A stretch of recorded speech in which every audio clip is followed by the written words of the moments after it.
Hey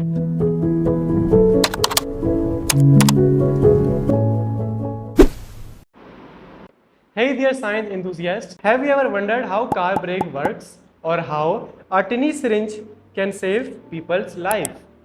This is only possible because of a great scientist named Blaise Pascal.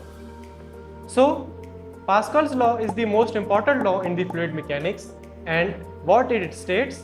Pascal's law says that if you change the pressure in an enclosed fluid, that change is felt equally everywhere in the fluid. In simpler terms, for example, think of it like this. Imagine you are in a crowded room and someone opens a bottle of perfume. Pretty soon, everyone smells it in the room. Pressure in fluid works similarly, spread out evenly. Let's move to the another question. How pressure is transmitted? Picture a water balloon. Squeeze one side and the other side automatically bulges out. Now let's talk about some of its real life applications. So here I got some plenty of syringes. This is for my friend's buffalo and this is for his buffalo's wife. So give me 2 minutes and let's practically analyze it. So let's understand this through our cheap setup.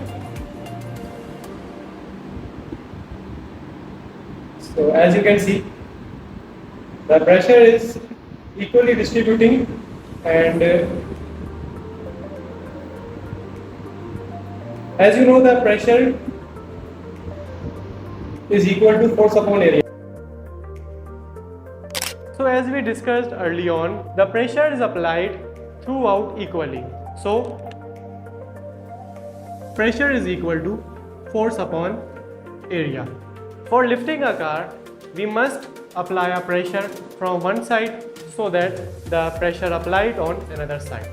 As you see, a man is applying a pressure on piston so that the car lifts up.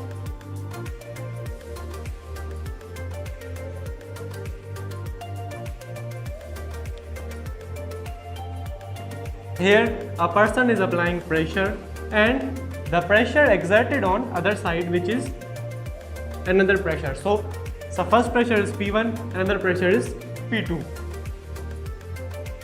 As we know that pressure is equal to force upon area, so pressure of piston is always equal to pressure applying on car to lift it. So according to Pascal's law, pressure on piston is always equal to pressure on car. So as we know, the pressure is equal to force upon area and the pressure of piston and here the pressure of car. So it is the equation, it is the area 1, it is the area 2 and it is the force 1 and it is the force 2. So this is the equation we got. This equation we use to find if we have given data like we have force and area and another force and the examiner says to find area 2. So we can rearrange it and find it easily. So here we have a numerical example. In this we have given data which is area 1 is equal to 100 meter square and F1 is equal to 50 Newton and our second area is equal to 80 meter square and we have to find the second force that is applying on a system. Here is the formula. F1 upon A1 is equal to F2 upon A2. As we have all the data given, so we have to just apply the given numbers and we have to find the answer. So F1 here is 50 Newton. F2 we have to find, so we just write F2. A1 here we have 100 meter and A2 we have 80 meter square. So for F2 we have to must rearrange it.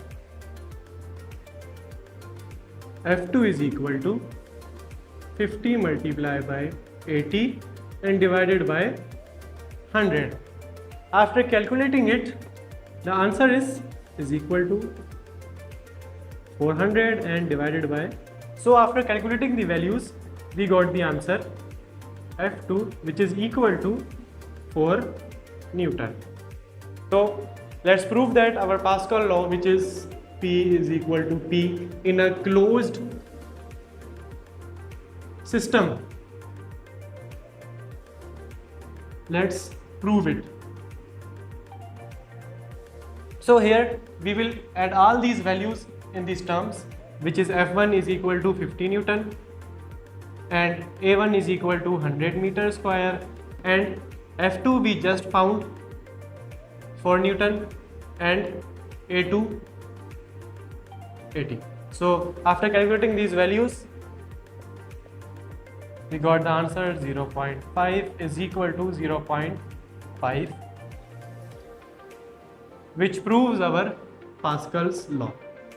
This is it for today, guys. Thank you for watching, and I hope it will make your concept clear.